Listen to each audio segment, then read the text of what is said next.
Next question about are by-elections indicators, and I've always said, and I've said it even here, that by-elections have always been indicators to the general election. It has happened before, it will happen again.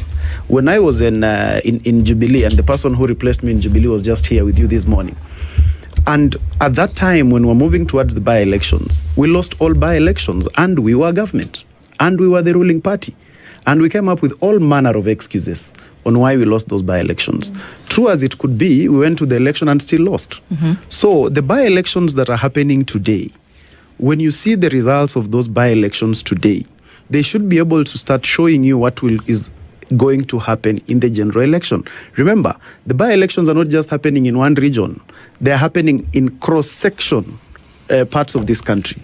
So it is true that is actually an indicator. And like what happened in Emurua Dikir yesterday, for me, first of all, it was a show of a lot of gust for DCP to actually field a candidate. And getting 10,000 votes in Emurua was no mean achievement for DCP. It simply shows that you have some level of confidence that some people are having towards your political party, especially being an area that is a stronghold of the president. But it is also important to put it in context that Emurua Dikir is also one of the unique constituencies that we have in the Republic of Kenya. When you look at the 2022 election, the vote difference between Ngeno and the second was roughly about less than 5,000 votes, if I'm not wrong.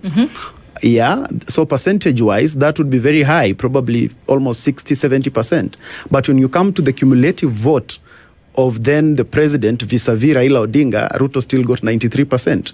So it is quite a tricky kind of constituency. You look at even the nominations in UDA, and there was a very tight race between the gentleman Blue, who was my favorite candidate because he's a young person, and the current winner. It was quite a tight race. So it also shows you that some parts of this country are extremely politically active, and they zero in on the candidate, and not necessarily just the political parties. They zero in on the candidate when it comes to their local issues. Yeah.